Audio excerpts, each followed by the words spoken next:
taking a nap, and we're SV Trilogy. Alright, with this video I have absolutely no footage, so it's just going to be me talking. Alright, like the title says, Narrow Escape. While we're in the Bahamas, we were off WestSail Key, and a storm was coming around. So the wind was coming out of the south, so we pulled around to WestSail Key so that we could hide from the wind. But the problem is the wind shifted all the way around to the west. And as it started to shift around to the west, it started blowing a gale.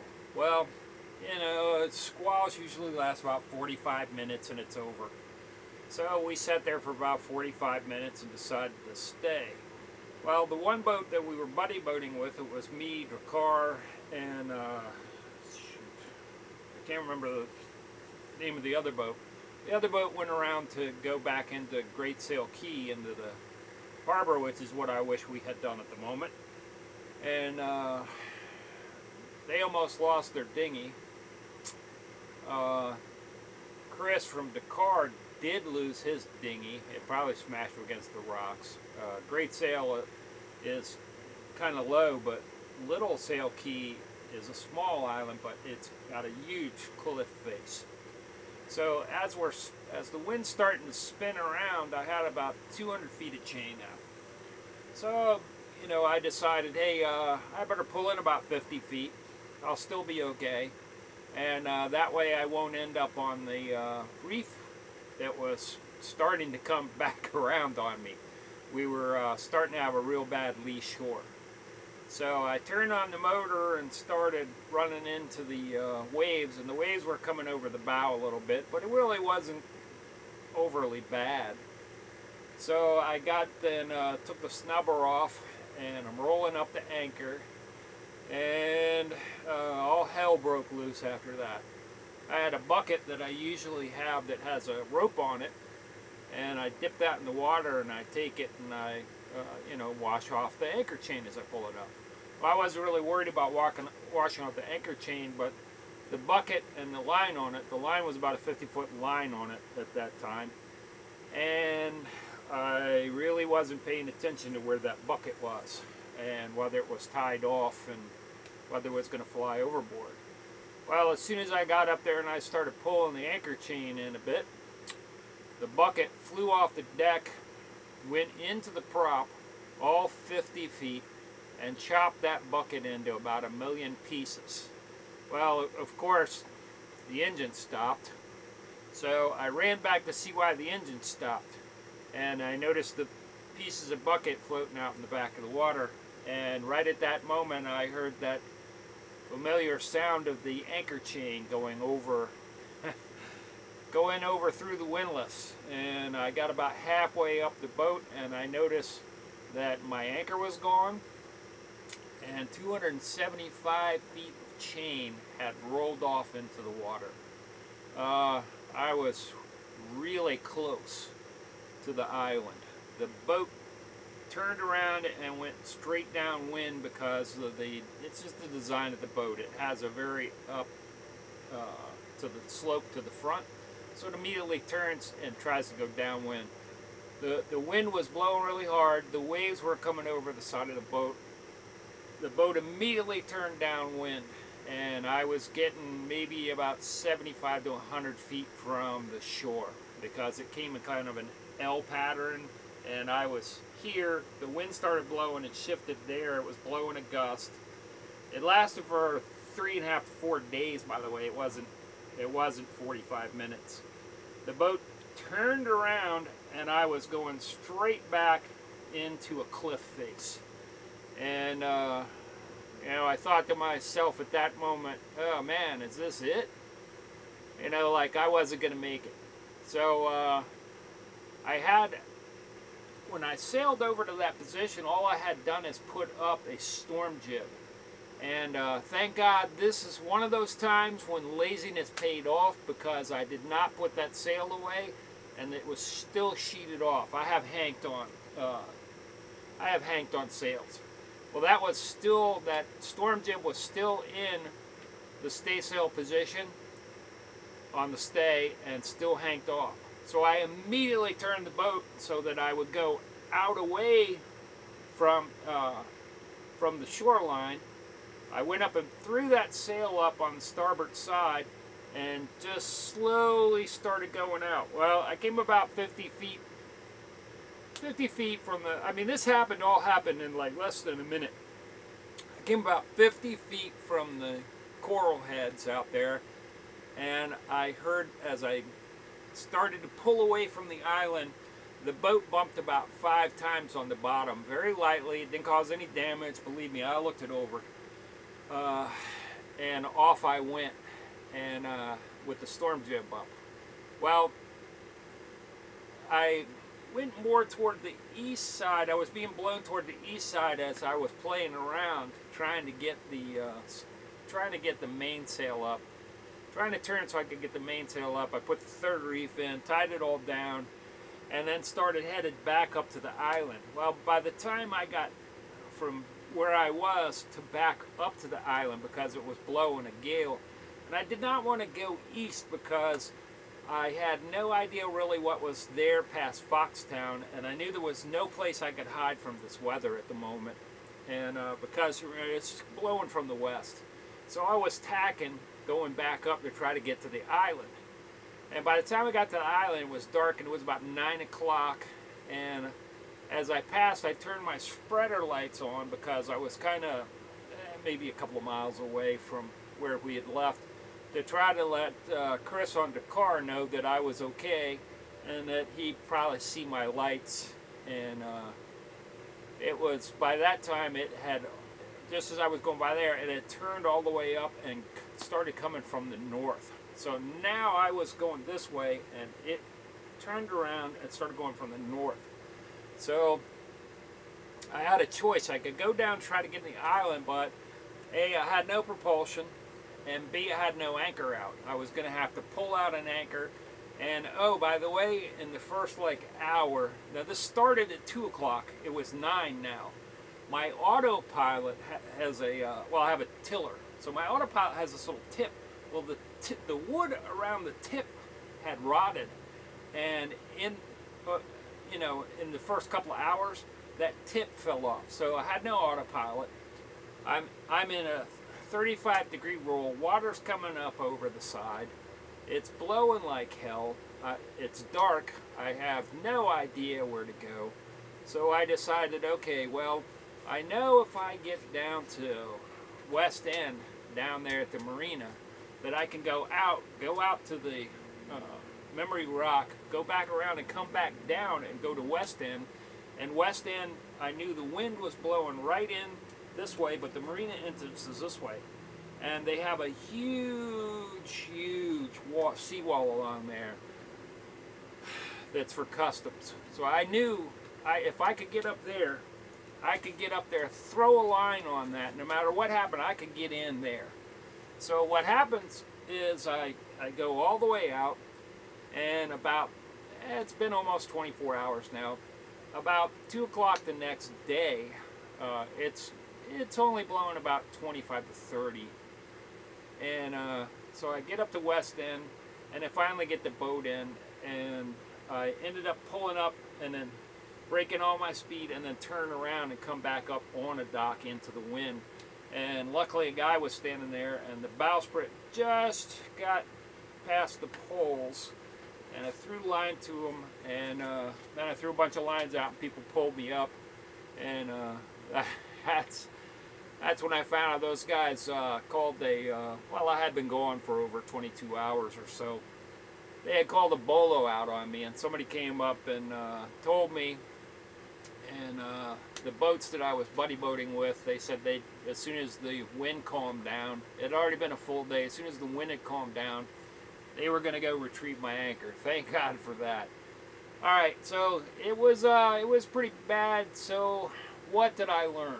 Okay, well, I learned from this. All right, number one, buddy boating's a good thing.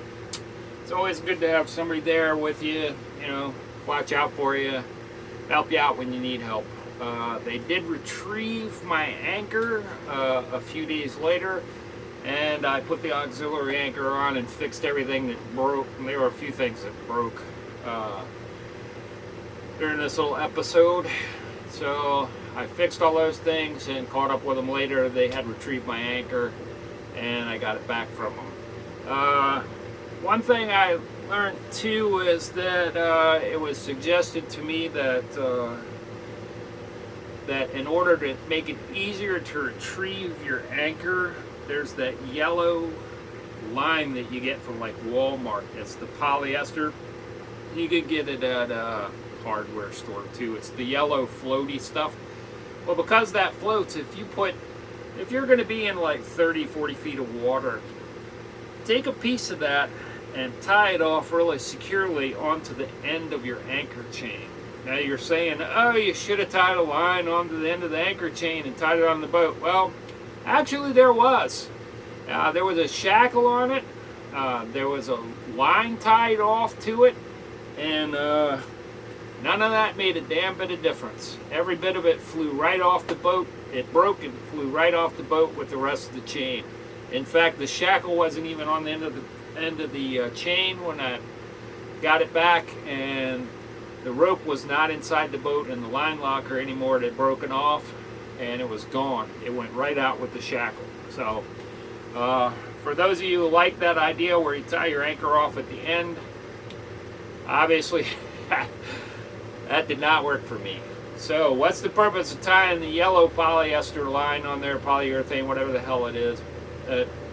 Poly line, the yellow cheap poly line on the end of your anchor. When your anchor chain hits the bottom, that poly line is going to float. So unless you have a scuba diver that's on a buddy boat like I had, then what you can do is pull that line will float to the top. You can easily look for that line. Eventually you'll find it if it doesn't end up in your prop. But you can take out your auxiliary anchor and put it down, and then go back and look for that and ride around your dinghy till you find that stupid thing, put a buoy on it, and then go over there and with your big boat, pull the buoy up and start pulling that chain back in so you don't lose your chain. I don't know about you guys, but I think I was looking at almost $4,000 sitting at the bottom of the water there between I had a big 77-pound spade and 300 pounds of chain. So that's a lot of money sitting in the water to replace in the middle of nowhere. Luckily I had a spare anchor, so when I went down to meet up with the buddy boat who pulled it out, wow, I wish I could remember their names. It was Chuck and Heidi, and they do the toothbrush thing. They go to schools and give lectures to the Bohemians about the kids about brushing your teeth and stuff. I wish I could remember the name of their boat, but it'll come to me, but I can't get it right now. But anyway, tie that line on there. That'd be a big deal. Some people are, immediate reaction were, how the hell did you lose your anchor? Well, it was pretty easy because my anchor, you have to have the motor running to pull that anchor windlass up, or you're going to chew the battery up.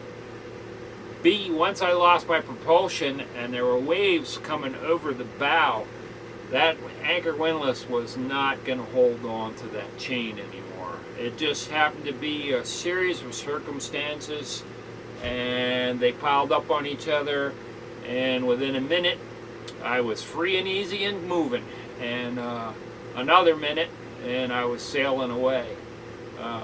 My advice is, when you get in these situations, is do not panic. Sit, take a breath, calm down, see if there's something you can do before you lose your boat. Otherwise, you better get that damn life raft out, because you're going to need it.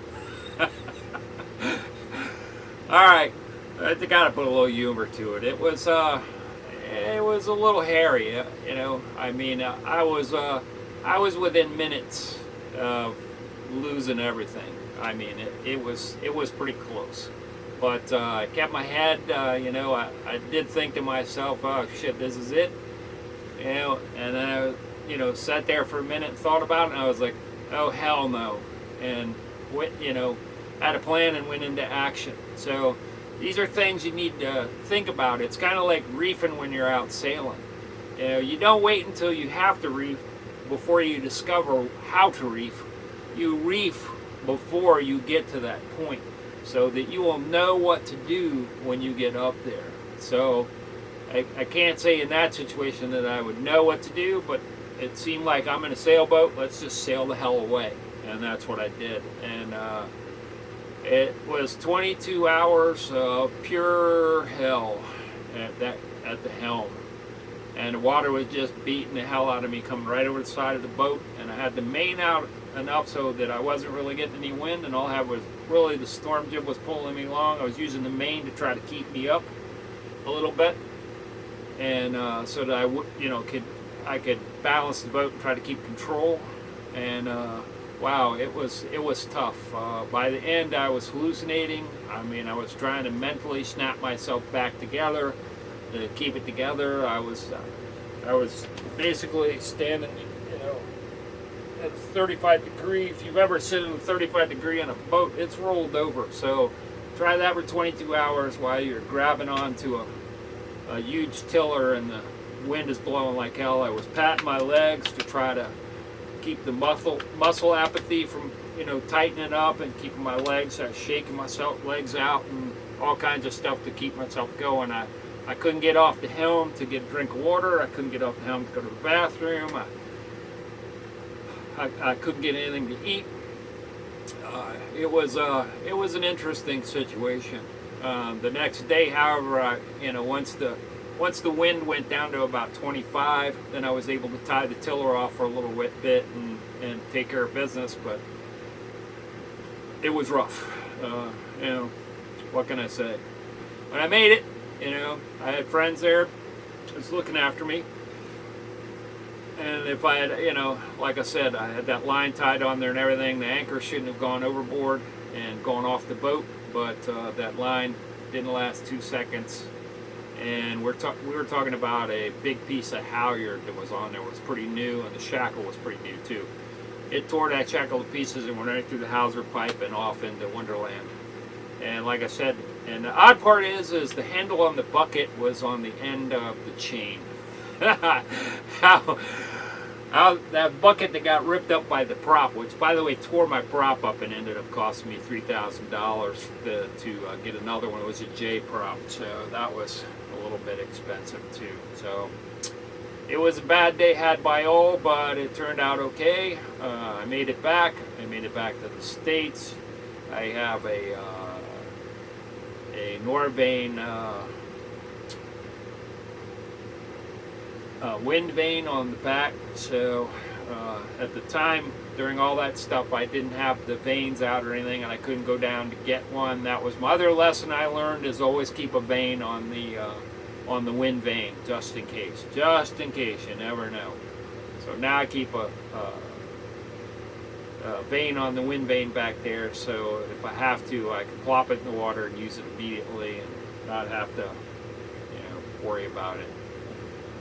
Alright, now, I hope you learned something. I know sure as hell know I did. Alright, see you next time.